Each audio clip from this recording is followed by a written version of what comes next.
us too emotionally. It's much bigger than that. Yeah. You know what I'm saying? This is the person, like I said, that you're going to build with, that you're going to, supposed to raise your children, family things, because life is too short. And, you don't want to be older and you don't have nobody there. And another thing that I noticed too, a lot of times when people get older, especially females, when they don't have a mate, they always got somebody else living with them now. Like their daughter might come back, or their son stay with them. Lonely. You see what I'm saying? They something fills that void. Mm-hmm. You know what I'm saying? Mm-hmm. Because the women just you're a nurturer. So if there's nobody in there to nurture, then you want to bring in somebody else that you can nurture, or someone that's needy, or someone, exactly. Or a lot of women I see get these guys from prison. They just coming out of prison, right? And they don't have anyone. They don't have anything. Right. They go buy them up, suit them up, get them a car. Next thing you know, he think he balling, and he went off and found somebody else.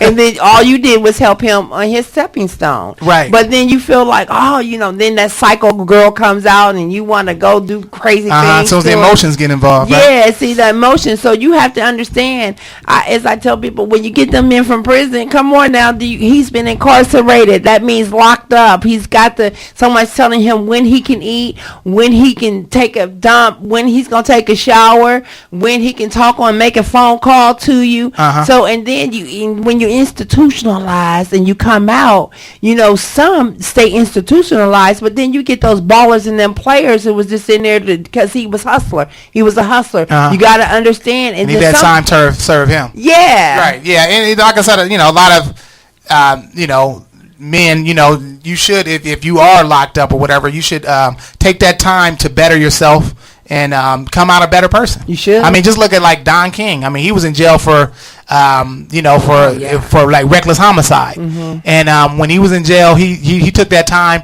and he developed a master plan. He's a mobster. Right. But hey, when he came out, he dominated the boxing world for almost 30 years. Mm-hmm. He was the man. Yeah. Now you don't really hear about him, but I mean that's one example of someone who did. He's 100 years old now. Right. Yeah. He's not. He only. I think his last fighter just lost. I think Tavares Cloud or whatever. But anyway, let's get back to relationship. Okay. And anyway, listen again. I want to hear what you guys have to say out there. The number is 614-288-7287. I want somebody to call in. I want to hear your opinions or questions on this matter. But like I said, wow, that's something else. I mean, that your heart can never come back from, that the damage that it suffered, back when you were 32 years old. I mean, wow. I mean, you know what I'm saying? And I think, like I said, I mean, he crushed you and everything, but I mean, no, he didn't crush me. It sounded like he did. He didn't crush me. He made me stronger. Okay. He brought out that masculine in me, if you will. Well, that means he damaged you. He changed the person that you were. He didn't damage me because that's not damage. That's damage. If he damaged me, I wouldn't try it again and again. No, but see what I'm saying? The thing is, when you get damaged, and it changes your whole persona of who you are, that sounds like, I mean, that was irreversible damage that he did to you. He didn't. He just made me cautious, made me smarter, uh-huh. Made me think about my choices, made me open-minded, and it took maybe years after that. I'm at a place now where I'm like so mature about it. Okay. Learning to forgive, have forgiven in this particular relationship, and trying to forgive and to continue to grow. But so I look at it as if I was damaged, I would be single again. I see. So you didn't completely give up on love. You just restructured it. I restructured. Is that what it is? So you ain't stupid no more. Is that what you're trying to say? Definitely ain't stuck on stupid. But I mean, when you grow, you live and you learn, and also your priorities change as you get older. I mean, when you're younger, you're looking for someone who's attractive, this and that. As you get older, you pretty much choose a mate based on your needs. based on your what is it? Compatibility.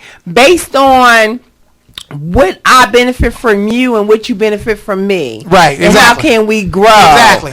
And then, like I said, you got two smart business people. So this is what you do, entrepreneur 1, entrepreneur 2.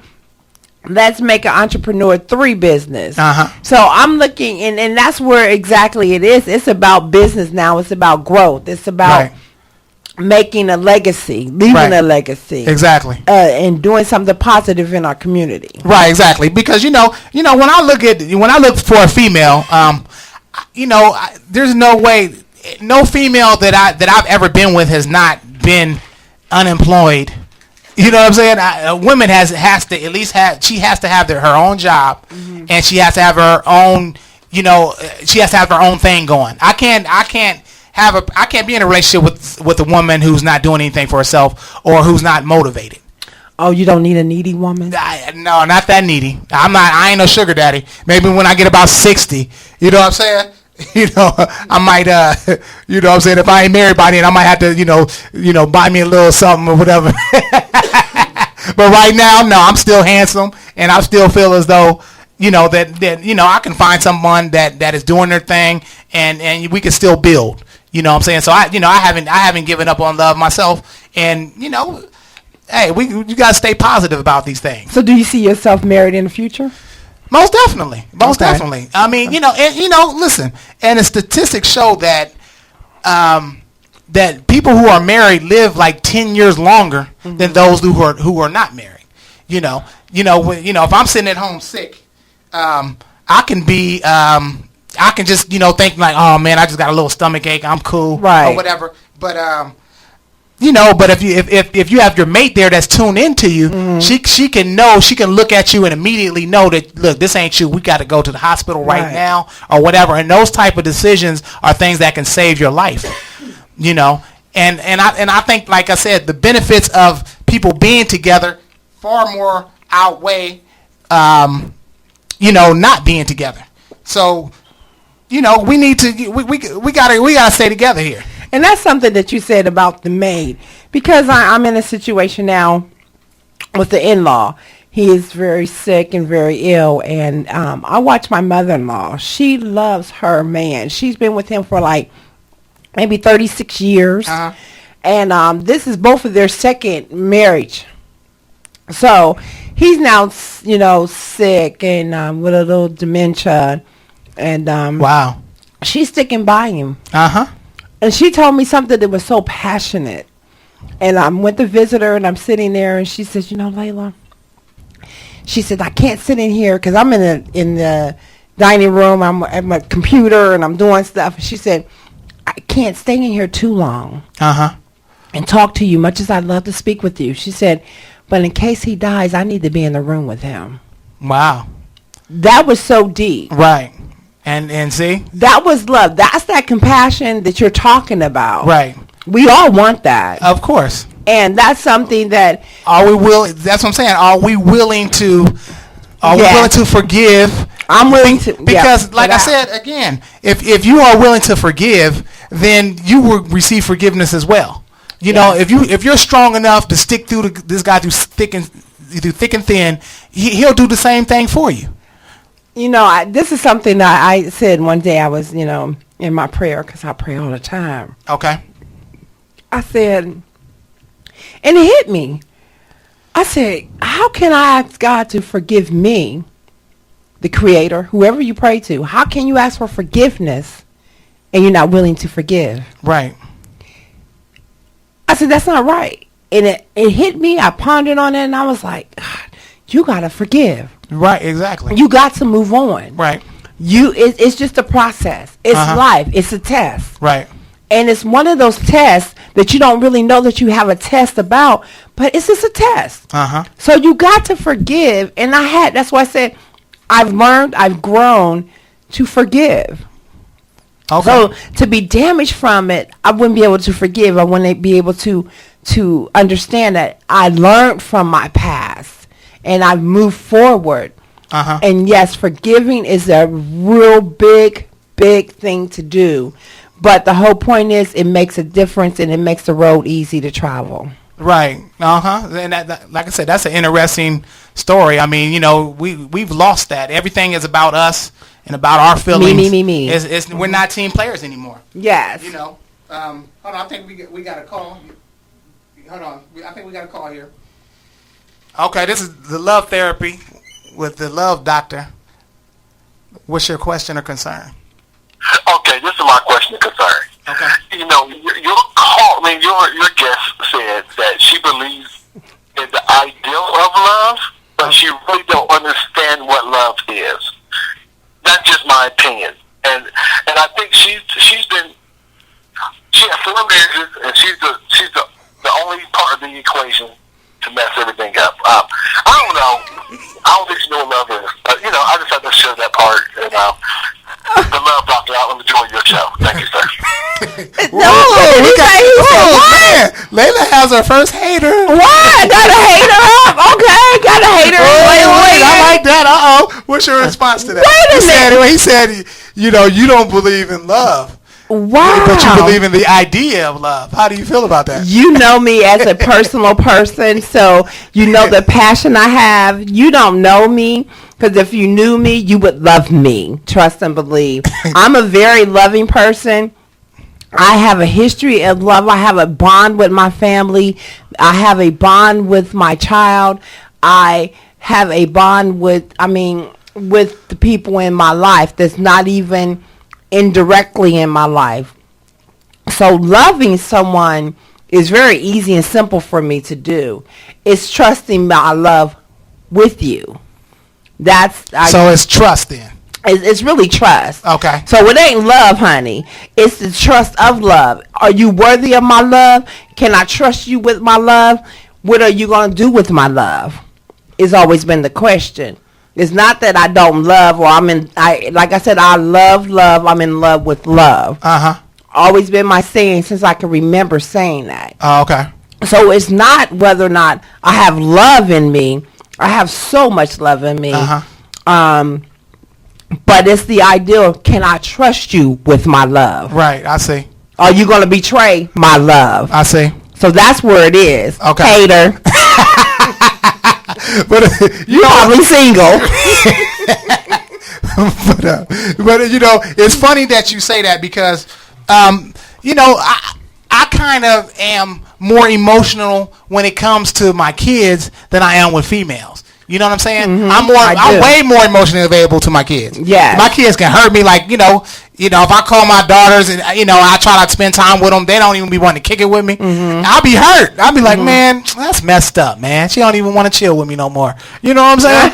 I'm really hurt. I'll be really hurt by that. But, if a female acting like she I'll forget you, man. I'm out. Yeah. Whatever. It's kind of like that thing. Yes. So, and that's part of being damaged, though. Mm-hmm. You know what I'm saying? Okay. And that's, we should be emotionally available for one another as well if we expect anything, because anything is a gamble. Mm-hmm. It's amazing how when you said emotionally available, because there's people who, I can say someone wants you to be emotionally available for them, but they can't return it in the same. Right. So that does cause conflict. Right. See what I'm saying? So, but like I said, back to the phone call, he said, like I said, that, you like the idea of love. I mean, and he might have a little point there. I mean, you like the idea of love, but you're not giving all of yourself to. No. I'm not going to give all myself again. I've done it before. Even to your husband? All of myself is like that unconditional. So you still got that wall up. Yes, there is a barrier. Right, I can see. There's a barrier, but can it be broken? Yes, it can be broken. So it's up to your husband to break down that barrier and to show you that he's not going to hurt you. Is that what you're saying? Husband, or if it's the next relationship or whatever. Now for sure. I don't know how long. I'm in for a long term. Okay. But I'm in for it as long as I can I guess deal with the mess, if there's any mess, or deal with the balance. Okay. I'm the kind of person that, when you betray my love and you betrayed on my love, it takes it. You meet another person. Wow. So you turn into so the sweet Layla turns into the mean Layla. No, it turns into. I have another name for her, but she's totally somebody else. So if you bring that person out, shame on you. Okay. Just bottom line, shame on you, because that loving cradle. I mean, I like the kissy huggy and all that stuff. I love that. I love to sit there and, we watching TV, you rubbing my feet or I'm rubbing your feet. I don't have a problem with none of that. But what I have a problem with is when you betray that trust of love. Right. And so I guess you hit the nail on the head when you said trust. I've been told currently in my marriage is you have a trust issue with me. Yes, I do, because you betrayed that trust. Okay. So when you betrayed that trust, you can't get it again. It's like I'm hoping you can get it again, but it's gonna be a long path. Right. So you have to earn. You have to earn it the second time. You must have to earn. Okay. You have to, because see, I go in automatically trusting. Okay. I'm like taking you for what you are.